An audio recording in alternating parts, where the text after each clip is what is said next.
President, Mayor, members of the council, if you'll pardon me, I've loosened my tie because of the lateness of the hour. But one of the things that I did want to focus on, I, like Mr. Olson and many other people in the room, was in the military. And one of the things in the military that is absolutely necessary is that when good order breaks down, discipline must be imposed. And with all due respect to the mayor, saying I'm sorry and I won't let it happen again ain't discipline. Just isn't. There's no consequence. There's no public consequence, more to the point, that will reinstill confidence in those under Mr. Olson and those who depend upon Mr. Olson out here in the audience and elsewhere in the city, that good order in this city will be maintained. And under this circumstance, I'm here not just to castigate Mr. Olson. I appreciate his forthrightness in coming to an admission and an attempt at an apology here. But you are trustees of our tax dollars, or the point, my tax dollars. And I think you're missing the point in terms of your throwing up your hands going, there's nothing we can do. I would prefer that the mayor take charge and execute the discipline that needs to be maintained here. But you are not powerless here. And I really encourage you to look at what your powers are. If you look at your power, you have the power of the purse, even under the charter. You have the power. You have the power to stop appropriations of my tax dollar being made, which you are all entrusted with, for his salary if the mayor chooses not to undertake discipline that you feel is appropriate under those circumstances. You can send the message. There's no prohibition in sending a message of no confidence. It doesn't affect what he orders Mr. Olson to do or not do. But you can stop our tax dollars from flowing to his salary, just like the Congress can. There's absolutely no prohibition against it.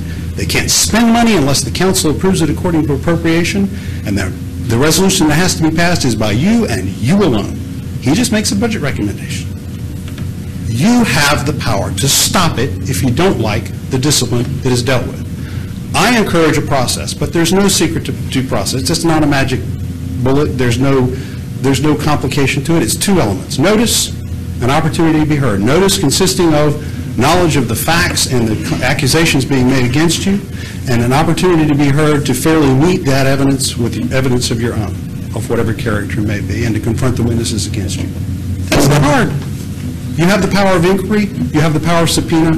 You can do it yourselves. You can appoint a special master. You can appoint one or more of you as a committee to inquire as to what should be done and to recommend back to the council whether or not, depending on what the mayor chooses to do in this circumstance, you ought to continue paying the man's salary.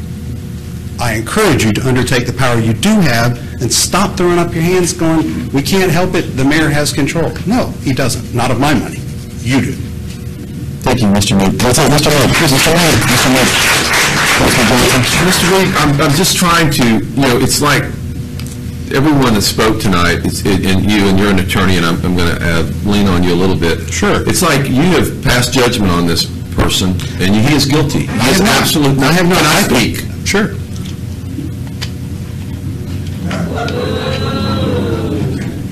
You've passed judgment on this person.